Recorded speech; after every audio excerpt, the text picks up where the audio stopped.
This was among my most anticipated films of 2023, but I feel very conflicted about this film. For me, that's not really always a bad thing.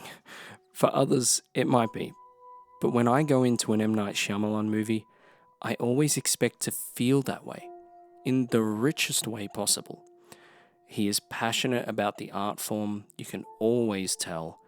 Sometimes his ideas are muddled or erroneous, but there's always greatness somewhere in there. So I haven't read the book, and oh my god, the title of the book is way better.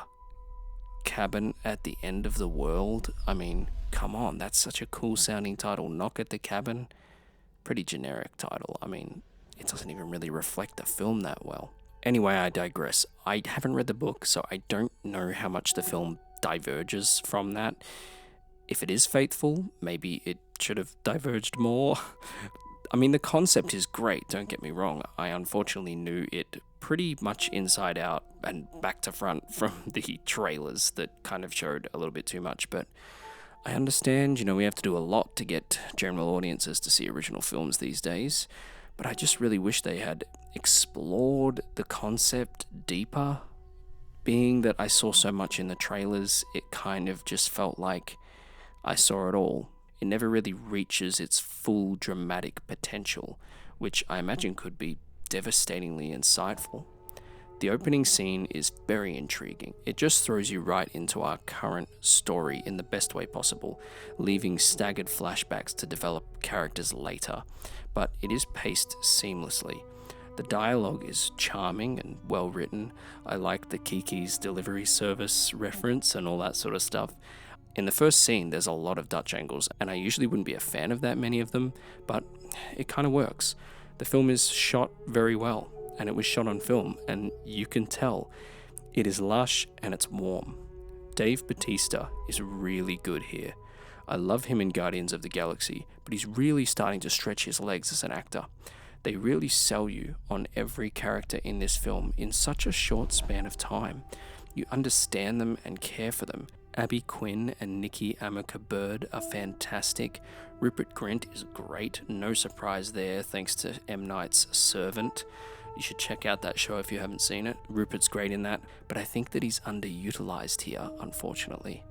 The family at the core of this story are portrayed very well. The choice of gay fathers really served the story in so many ways. It elevated it, it layered it. Jonathan Groff and Ben Aldridge are riveting in the film. Their daughter is played by child actress Kristen Cue, and wow, is she wonderful in this. So good. Can't wait to see more from her. I really hope that Hollywood casts her in more things and we really get to see her grow as an actress.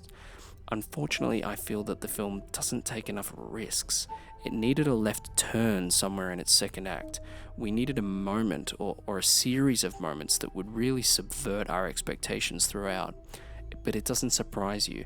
It keeps you invested and at times tense, but it plays out in a predictable manner. I will admit, I did get emotional at the end for a little portion, but I just wish they'd retooled the third act and went for something more profound and more shocking. This is still a film that I would recommend, I think, at least if you're a fan of M. Night Shyamalan. It has great performances and great visuals.